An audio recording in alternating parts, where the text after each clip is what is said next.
So a couple weeks ago, I put together 4 presets that I've been working on for quite some time, and I uploaded them, and they're available now. And I kind of want to demo real quick with a series of images on how to use them, what they're for, and why would I release a set of presets. So let's get into it.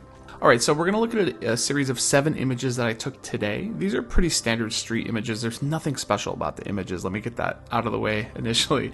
But these presets that I've released will work really well for kind of general daylight images. They work pretty nicely for indoor images as well, but they're really meant to shine in sort of these kind of California style blue and yellow warm tones. I think they work really well for those. So I want to show you these images, but first, before we go in and actually edit these, I want to hop over to my Gumroad site, which you can see here. It's dillanderson.gumroad.com. I'll link it down below. So here's the pack that I released a couple weeks ago. It's called Irvine Film 23. And on here there's 4 presets. One is called Irvine Film 23, Alton Parkway, Yellowtail, and Spectrum Center. And you can kind of see some examples on the site of these. I kind of put together just some before and afters of just a couple of them. Still kind of working on this. It's still kind of like a soft launch, but had a couple people purchase it already and they've really liked it. So I want to put together this video. So let's get right into the editing. So first we have just a very kind of boring image here, and walking you through my editing process, what I typically do is I'll look at these images and say, okay, what does it need? And a lot of times I know people hate it, but I will hit it with auto, right? Just to get it to a point where I'm kind of happy with it. My favorite preset is actually Alton Parkway. It really does well for the kind of colors that come out of Fujifilm cameras. So just with one click, and again, this is just a base picture, you get a really nice image. Yeah, it's a little bit too dark. Maybe you're not a fan of the blues and the reds, but you can tweak all that. And before we go any further, let's be clear. Presets are not a one-click solution, right? Presets, you do have to spend time. You do have to tweak. You do have to edit your white balance, because what's in here in this preset is not going to work exactly for your photo. But I think that's a great example of how that one click can do pretty well. So probably I'll warm up this image a little bit, play with the exposure, and this is all the good stuff that photographers do, right? We play with the whites, we pull down the blacks, we get it to somewhere that we're kind of happy. You'll see kind of the S-curve here is pretty standard, nothing crazy. Let's take a look here at some of the colors you can see. Kind of happy with everything. One thing you'll see here is that, again, these are made because I'm a Fujifilm shooter. I've actually set these to have the masking somewhere towards the middle of the frame, and you can kind of see what that does by holding down the Alt key. So what I'm doing is I'm just kind of adjusting sharpening for the actual things that are kind of in focus. The sky you'll see is not affected here. The reason is because there are still worms in Fujifilm and Lightroom, but this is a really easy way to alleviate those just by only sharpening the pieces that you want. You can pull down the detail, you can pull down the radius if you feel like you're seeing a lot of worms, but I typically don't. All the typical profile correction stuff. On this image, I may actually do an automatic upright. Maybe I like it better, maybe I don't, right? We're losing some things here, but we'll keep it as it is for now. Grain is at 15. On these, you'll see it kind of ranges, so you can kind of play with that and see what you think.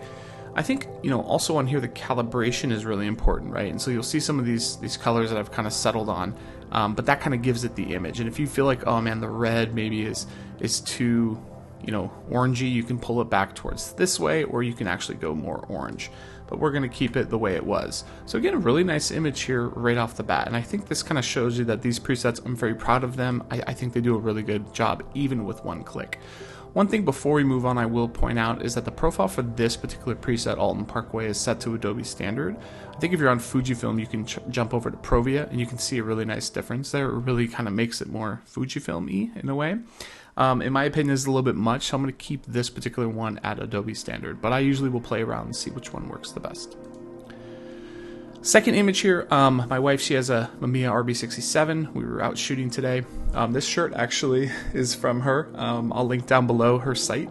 She makes awesome t-shirts. This is of a Fujicolor film stock. Love this, so shout out to my wife, a little plug for her. But yeah, so on this image, we can kind of go through these 4 presets, and I think just from right there, like I love that, right? Alton Parkway, I'm really proud of, and I think it does a really good job there.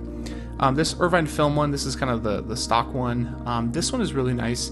It's going to give you more of a cool tone, even though I'm keeping the same white balance, but I'm not as heavy on the oranges and the reds. Here we're you know, warming it up a little bit. You'll see some of the colors will bleed depending on your image, and the way to kind of fix that is to go down here to the luminance and kind of set everything to 0. I've kind of pulled them down a certain amount, and you can see that's kind of fixed that up quite a bit. If I try Spectrum Center here, this is going to give you a more kind of faded feel. It's going to be a little bit warmer. You can change this one. It's automatically going to be pretty warm. You can make it cooler. You can really play with it. And then Yellowtail, this one works really well with Astia Soft.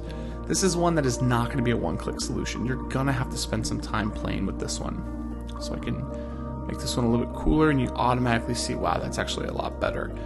So there are some subtle differences between them. Like I said, most of these are going to be built for Fujifilm, and you can see you won't be able to use this profile unless you have a Fujifilm RAW file.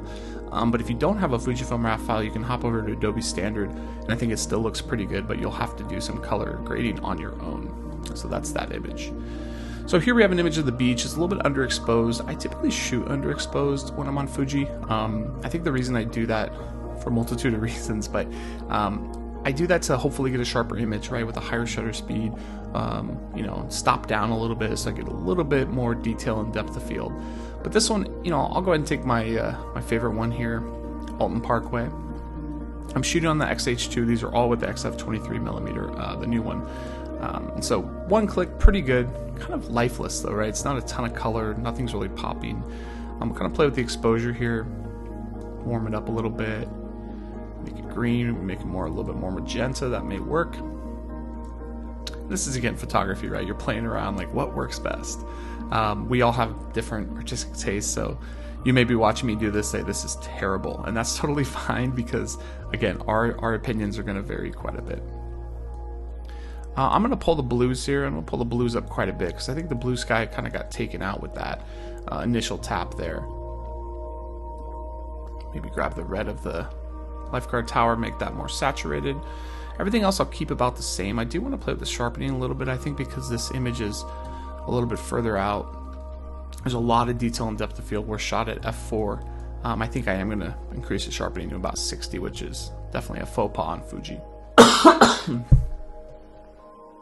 So that's that image. Pretty happy with that. Again, I can spend hours on these and play with them, but for the purposes of this video, I really just want to get you to have a general idea. So this is a cool street image. Went behind this guy. He was struggling with his cell phone, and I said, I gotta take a photo of him. Here, I'll throw Yellowtail on this, and immediately you get this really cool, warm tone. You've lost the kind of blue in the sea. What I'll do is I'll kind of bring it back a little bit, and you'll see some of the life return here. But one thing I'm noticing is that her shirt here is way too blue. It's a white shirt, but because we're cooling off the image, that's happening. Also, another thing I want to do is, since I'm doing some street shots here, I wasn't perfectly aligned, and you'll see, boom, now we have a straight horizon and some straight lines. This is why I use Lightroom over Capture One for some of these AI masking tools and some of these awesome adjustments. So I'm gonna key out her shirt. I'm gonna warm it up. Looks better. I'm actually gonna desaturate her a little bit just to keep that white kind of color and some of the skin tone there. And I think that alleviates my blue problem, where initially it was really lifeless with the blue, but I was able to bring it back with the coolness. If I wanted to, I can actually select that blue and kind of pump it up a little bit, and you see that just enough right there. It does a really good job. Next image, I'm actually going to do, let's try the Irvine Film preset here. This is a very kind of standard preset in my mind. This is sort of like what I like to see Provia do. Again, if you don't have a Fujifilm camera, keep this on Adobe Standard, but if you do have a Fujifilm camera, you'll get a little Fuji bump with Provia here. You can see the reds kind of faded out a little bit and went a little bit more high key. The green here changed a little bit. Pretty cool image. I think I'm going to keep this, but I am going to click Q on my keyboard, and I'm going to stamp that out with the content aware fill, which has just been amazing. So yeah, much better image now. For the purposes we're running long here, I do want to copy paste Alton Parkway in here. So you'll see a copy paste here, really high key. This is actually modified. I did this before, but I achieved a kind of a fun look here with this image. I'm taking Alton Parkway and I'm basically pulling down the dehaze, playing with the highlights, playing with the contrast, really trying to make something of this. Again, this is the before, after. So Alton Parkway gives me this kind of warm look with some shifted colors. Here I'm not super happy with the blues. My style, I would want more blue here, so I'm going to pull that up and you'll see automatically, maybe we get a lot more blue. Got a little bit of vignetting and the gradient in the sky, so if I really wanted to, I can head down here and just pump the vignette all the way up, and it looks like a much brighter image. So super happy with that as well. This is a fun image. Again, this shows, this is the last image I'll do. This kind of shows how I underexpose images on purpose, because I want a little bit more to play with. I shot at 1/1700 f4, low ISO on the X-H2 at 125, and I really enjoy it. If I go ahead and copy paste that same kind of preset into there of what I was working with Alton Parkway, just for the purposes of time, I mean, I can really, get something I'm pretty happy with here. I'm a big guy of taking highlights to -100, and I think that's a lot of people may say that's a stupid thing to do, but I'm pretty happy with that. I do enjoy doing that. It kind of flattens out the image and lets me play with dehaze and things like that. Bring up the sharpness here, and you see the oranges are super punchy. I mean, you can really play with these and really get kind of a cool look there. But yeah, I'm happy with that image. I'd probably mask a couple things and maybe lighten this up a little bit, maybe get rid of some of the power lines. But again, happy with the image, and I think it's really fun. So again, just popping back over to the browser, this is out now. You can pick it up. I put a link down below. Let me know if you have any questions. If you hate it, tell me why you hate it. If you love it, tell me why you love it.